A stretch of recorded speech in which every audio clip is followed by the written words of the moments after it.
Top of the morning to you. AI Uncle Remus here, and I'm here to tell you another story about the important historical significance of Walt Disney Song of the South. Song of the South had its Atlanta premiere in November of 1946.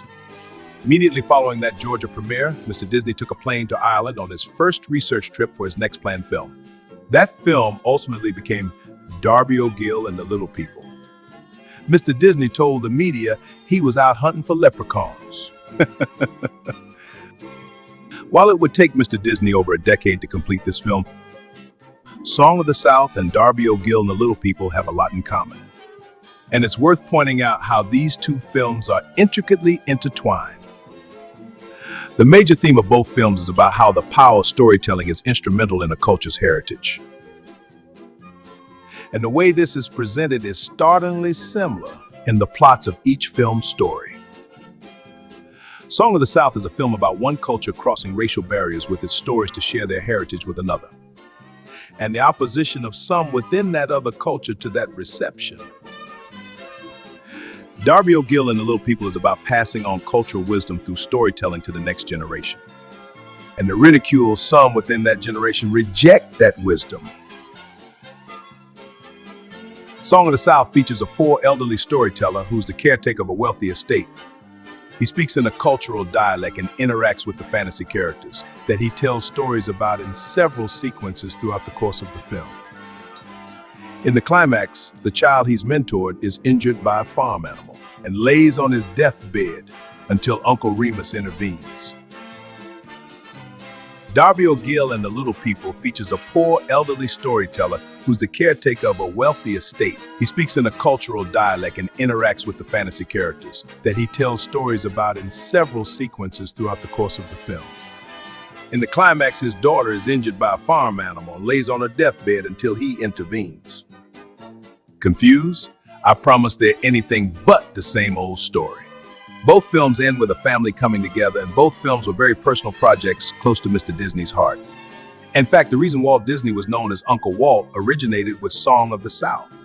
And Darby O'Gill and the Little People may have been the only time Mr. Disney appeared in the advertising for one of his films. Not even Mary Poppins can claim that. Speaking of which, both films were significant stepping stones towards Walt Disney's crowning achievement, Mary Poppins. Each film was also a pioneering, groundbreaking achievement in iWorks special effects. Those same special effects techniques are still used today in films like Elf and Lord of the Rings. These filmmakers specifically credited the forced perspective techniques perfected in Darby O'Gill and the Little People for how they approached similar scenes in these films. And their blending of live action with animation comes straight out of Song of the South. How about that? Both films include the first breakthrough role for a major star and future Academy Award-winning actor.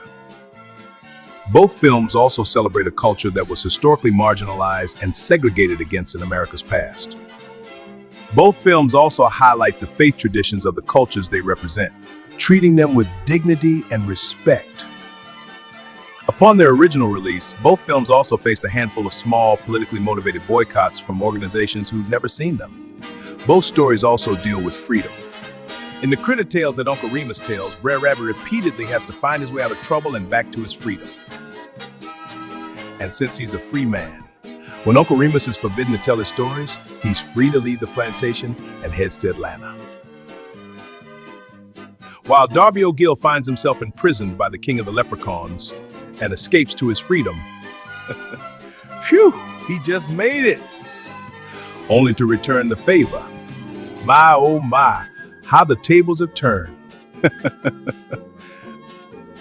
They're virtually the same character plugged into similar storylines and situations, except they're from different countries and have different skin color. You can even say that Darby O'Gill and Uncle Remus are kindred spirits in the Walt Disney canon of characters. Yet one is called racist and one is not. So what's the problem? It's a double standard. Some modern critics of Song of the South claim that Uncle Remus is a magic Negro. If that's the case, then what's Darby Gill, a magic Irishman? Sometimes people just read way too much into these things. In an interview, the director of the 2025 film Sinners pointed out the similarities between Irish culture and Black culture, having been inspired by the 2001 Disney Channel movie, The Luck of the Irish. As you have just seen, Walt Disney had of course also noticed this similarity decades before when he produced his own two films dealing with both of these cultures. Mr. Disney understood the power of story and that it's necessary to preserve and pass these stories on to future generations. That for Walt, he realized that we are all part of the great American story, and that it's our story as a culture that's what ultimately matters. As this connection comes to light again today, perhaps the time is right to restore Song of the South back into mainstream American culture. Darby Gill and the Little People and Song of the South are among Walt Disney's greatest films, and for generations everyone recognized them as such. Both films also belong on the National Film Registry, where they'll be recognized and preserved for future generations to rediscover. Please consider nominating them to the National Film Registry. You'll find the link in the video description below. The deadline is August 15th. If I had three wishes, I'd wish that the Luck of the Irish were with us in getting Song of the South on the National Film Registry. And that's no blonde. Thank you.